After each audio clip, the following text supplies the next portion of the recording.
Il y a des gens qui pensent qu'une fois que c'est fini, c'est fini.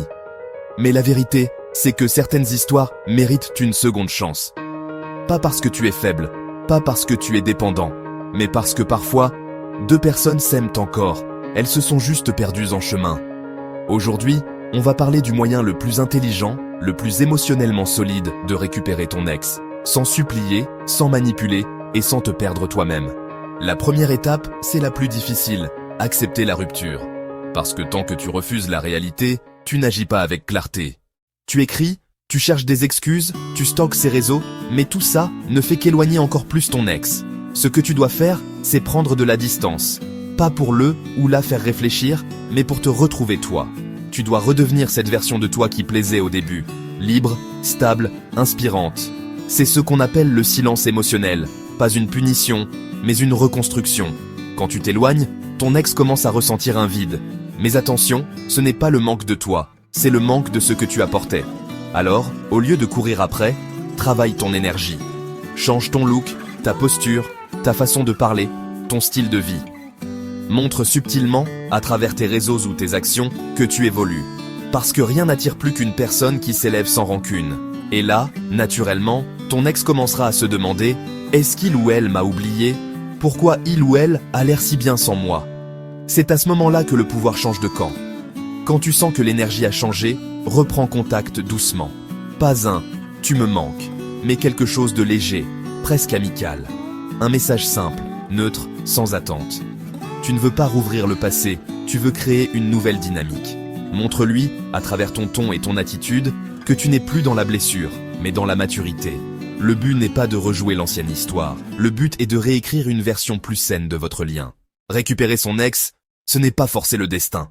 C'est redevenir la meilleure version de toi, celle que ton ex respectait, admirait, aimait naturellement. Si tu reviens dans sa vie sans rancune, sans dépendance, juste avec une énergie stable et sincère, tu n'as pas besoin de convaincre, tu rayonnes. Et ça se sent. Et si malgré tout, ton ex ne revient pas, alors tu n'auras rien perdu. Tu seras plus fort, plus clair, plus en paix. Parce que parfois, la vraie victoire, ce n'est pas de récupérer quelqu'un, c'est de se récupérer soi-même. Alors si tu veux vraiment récupérer ton ex, ne cherche pas à le ou la reconquérir. Cherche à redevenir inoubliable, parce que au final, c'est toujours la personne la plus épanouie qui fait le plus d'effet. Et voilà, j'espère que vous avez trouvé beaucoup de valeur dans cette vidéo. Merci d'être resté jusqu'à la fin de cette vidéo, j'adore quand vous faites ça. J'espère vous revoir dans une autre vidéo. Il y a des gens qui pensent qu'une fois que c'est fini, c'est fini. Mais la vérité, c'est que certaines histoires méritent une seconde chance. Pas parce que tu es faible, pas parce que tu es dépendant, mais parce que parfois, deux personnes s'aiment encore, elles se sont juste perdues en chemin.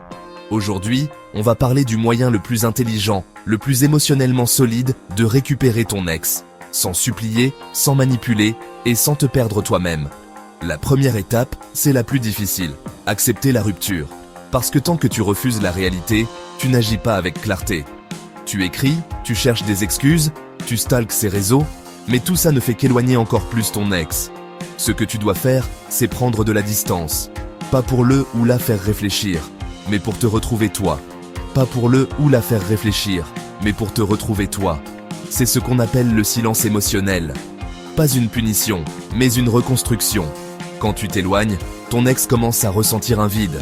Mais attention, ce n'est pas le manque de toi, c'est le manque de ce que tu apportais. Alors, au lieu de courir après, travaille ton énergie. Change ton look, ta posture, ta façon de parler, ton style de vie. Montre subtilement, à travers tes réseaux ou tes actions, que tu évolues. Parce que rien n'attire plus qu'une personne qui s'élève sans rancune. Et là, naturellement, ton ex commencera à se demander « Est-ce qu'il ou elle m'a oublié ? Pourquoi il ou elle a l'air si bien sans moi ?» C'est à ce moment-là que le pouvoir change de camp. Quand tu sens que l'énergie a changé, reprends contact doucement. Pas un « tu me manques », mais quelque chose de léger, presque amical. Un message simple, neutre, sans attente. Tu ne veux pas rouvrir le passé, tu veux créer une nouvelle dynamique. Montre-lui, à travers ton ton et ton attitude, que tu n'es plus dans la blessure, mais dans la maturité. Le but n'est pas de rejouer l'ancienne histoire. Le but est de réécrire une version plus saine de votre lien. Récupérer son ex, ce n'est pas forcer le destin. C'est redevenir la meilleure version de toi, celle que ton ex respectait, admirait, aimer naturellement. Si tu reviens dans sa vie sans rancune, sans dépendance, juste avec une énergie stable et sincère, tu n'as pas besoin de convaincre. Tu rayonnes et ça se sent. Et si malgré tout, ton ex ne revient pas, alors tu n'auras rien perdu. Tu seras plus fort, plus clair, plus en paix. Parce que parfois, la vraie victoire, ce n'est pas de récupérer quelqu'un, c'est de se récupérer soi-même. Alors, si tu veux vraiment récupérer ton ex, ne cherche pas à le ou la reconquérir. Cherche à redevenir inoubliable. Parce qu'au final, c'est toujours la personne la plus épanouie qui fait le plus d'effet. Et voilà, j'espère que vous avez trouvé beaucoup de valeur dans cette vidéo. Merci d'être resté jusqu'à la fin de cette vidéo, j'adore quand vous faites ça. J'espère vous revoir dans une autre vidéo.